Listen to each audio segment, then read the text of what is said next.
Mami datang ke kampung. Tak ada tempat lain selain balik kampung. Setelah memberikan alasan kenapa Tia ingin dipindahkan, kepala sekolah merasa prihatin dengan kondisi anakku. Hingga proses pindah sangat mudah. Ini untuk kesehatan mental Tia, agar ia tak merasa terbebani ulah kesalahan orang tua. Bukan saja Mas Arga yang salah, aku juga salah karena kurang perhatian sebagai ibu. Sebagai orang tua, itulah pentingnya bersikap karena contoh bagi anak. Apa yang dilakukan harus dipikirkan dulu dampaknya. Apalagi teknologi sudah canggih, untuk terkenal saja mudah. Terkenal dengan sensasi dan justru perbuatan dosa. Semakin banyak pemujanya. Sangat disayangkan sekali anak pintar dan berprestasi seperti Tia berada di kondisi seperti yang Ibu Sarah alami. Pesan saya sama Ibu, jangan jadikan keegoisan membuat masa depan anak hancur. Bukan saja masalah pergaulan yang membuat anak hancur, tapi juga kondisi mental yang tak bisa menerima dari lingkungan yang dirasakan dan dilihat. Ucapan kepala sekolah berhasil menyentil batin. Betapa aku harus memikirkan kondisi dia. Mengabaikan sebentar aja bisa mempengaruhi untuk jangka panjang. Di sini kesalahanku membiarkan Tia tetap berada di rumah ibu mantan mertua, di mana aku tahu Mas Arga juga di sana dengan kondisi masih belum taubat. Aku mengabaikan karena kondisi rumah tangga yang kedua. Karena masalah yang terjadi, aku memutuskan untuk memutus komunikasi dengan orang-orang di masa lalu, baik itu dengan keluarga mantan suami maupun dengan keluarga Mas Ismail yang belum ada tanda kalau ia menceraikanku. Namun, semua yang terjadi sudah memperjelas kalau aku pasti tak diinginkan dan akan dicerai. Mungkin namanya takdir yang harus dilalui. 2 kali menikah dan gagal. Sekarang aku akan fokus membesarkan Tia. Tak ada kata menyerah, karena hidup hanya sekali. Dan inilah saatnya aku berjuang memberikan yang terbaik buat anakku. Sebagai wanita dengan 1 orang anak, tak ada kata lemah dan terpuruk. Meskipun aku memang terpuruk dalam kecewa dan luka akan sebuah kata cinta, berperang batin dan selalu mensugesti agar jangan pernah menyerah, karena menyerah akan membimbing dalam kehancuran. Bukan saja aku yang hancur, tapi juga putriku. Aku harus bisa membesarkan Tia seorang diri, meskipun dengan keterbatasan emak dan bapak di kampung. Alhamdulillah masih ada mereka. Kita ditipu. Besok bapak akan ke kota mencari Ismail dan mengajarnya. Tak peduli kalau ia menggunakan uangnya memasukkan bapak ke penjara. Geram bapak sambil mengepalkan tangan. Jangan, Pak. Aku sudah ikhlas. Ini semua juga salahku. Dari awal sudah tahu kalau pernikahan ini juga karena amanat Kak Amel. Bukan berarti mempermainkan pernikahan. Apa ia lupa dengan ajaran agama? Atau jangan-jangan agama hanya di KTP saja? Sudahlah, Pak. Yang penting sekarang kondisi Tia baik-baik saja. Kalau bapak pergi mengajar Ismail, nanti malah ada yang divideoin dan viral. Itu sama artinya membuat cucu kita sengsara dan tertekan karena malu. Emak benar, apapun yang dilakukan harus memikirkan dampaknya. Ternyata ucapan kepala sekolah membuat emak lebih berhati-hati. Setahu aku, emak sangat emosian kalau sudah tersakiti. Saking tak ingin berhubungan lagi dengan orang-orang di kota, aku dan Tia mengganti nomor ponsel. Biarlah kejadian masa lalu memberi warna dalam hidup. Ikhlas Hanya itu yang bisa kulakukan agar hati tenang. Di kampung serba gampang. Beras sudah tersedia karena bapak ada sawah. Sayur-sayur tinggal petik. Mau masak ikan atau ayam tinggal ambil. Karena bapak juga ternak lele, ayam, itik dan kambing. Tapi tetap butuh uang karena tak mungkin Tia tidak ada jajan ke sekolah. Dan pendidikan Tia masih jauh. Ini kopinya, Pak. Aku meletakkan kopi di meja dengan sepiring pisang goreng. Tia belum pulang sekolah, Sar. Belum, Pak. Baru jam 11.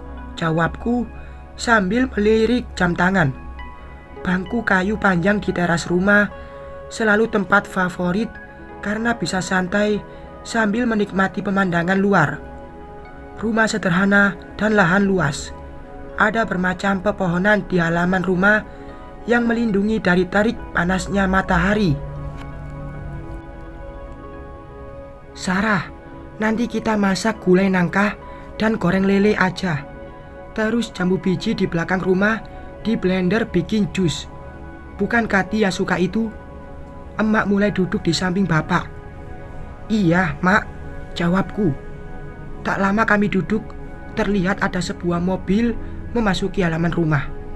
Tapi tidak terlalu dekat, karena mobil itu sengaja parkir tak jauh dari jalan, seperti enggan masuk. Namun, sepertinya aku tahu, itu mobil siapa. Mau apa ia ke sini? Itu siapa yang datang?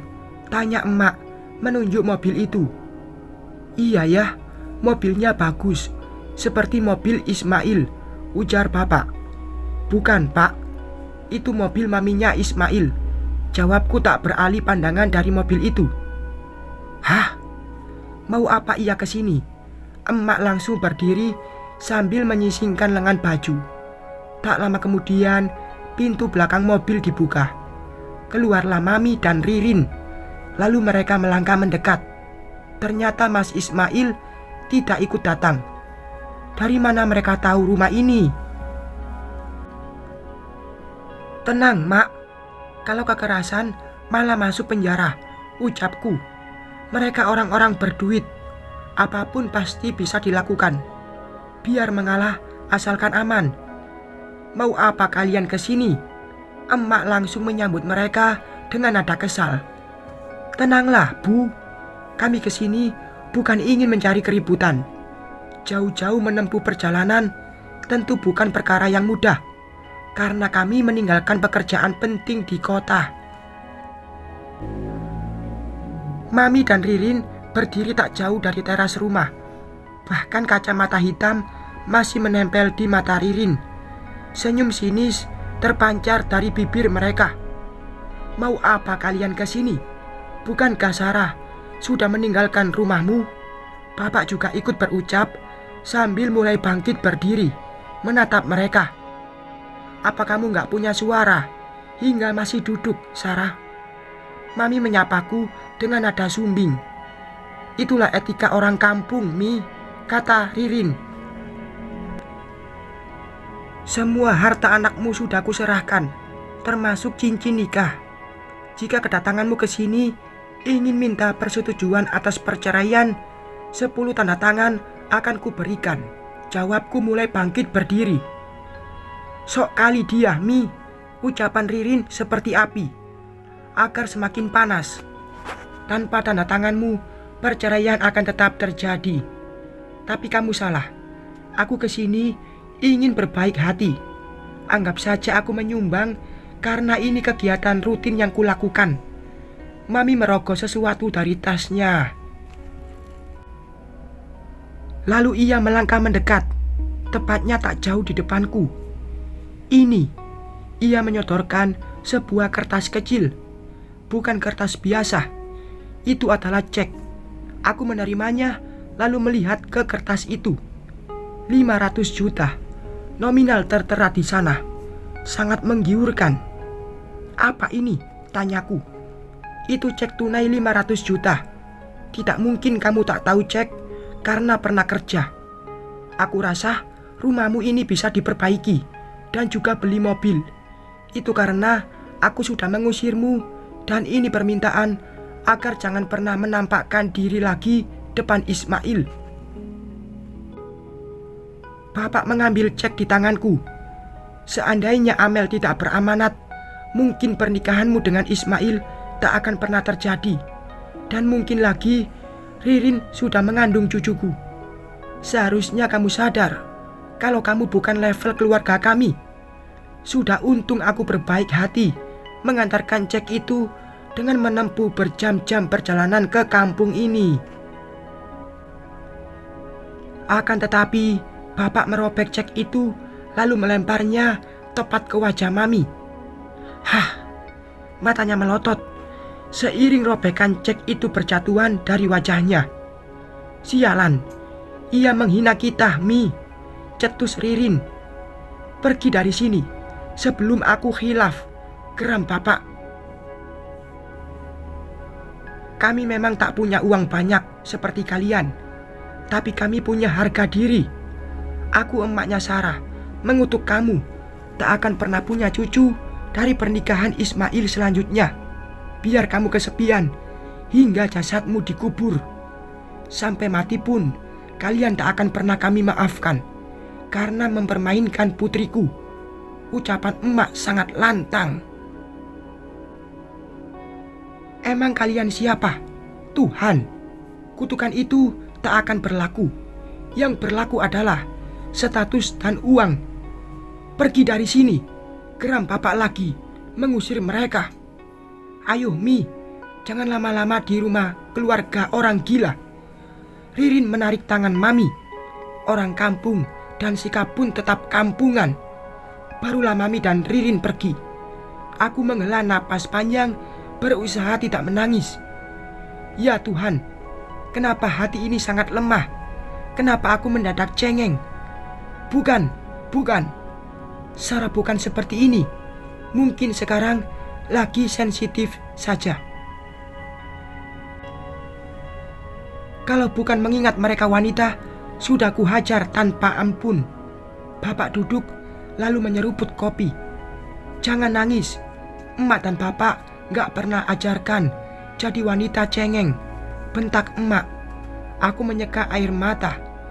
Aku hanya mengeluarkan emosi yang terpendam, Mak, jawabku dengan suara bergetar. Baru saja Andi nelpon, sekarang Mami Ismail datang, bikin masalah. Emak duduk sambil menaikkan satu kaki. Menghilangkan kesedihan, aku berusaha fokus ke layar ponsel, melihat lowongan kerja terdekat. Zaman sekarang cari kerja susah kalau tak kenal orang dalam.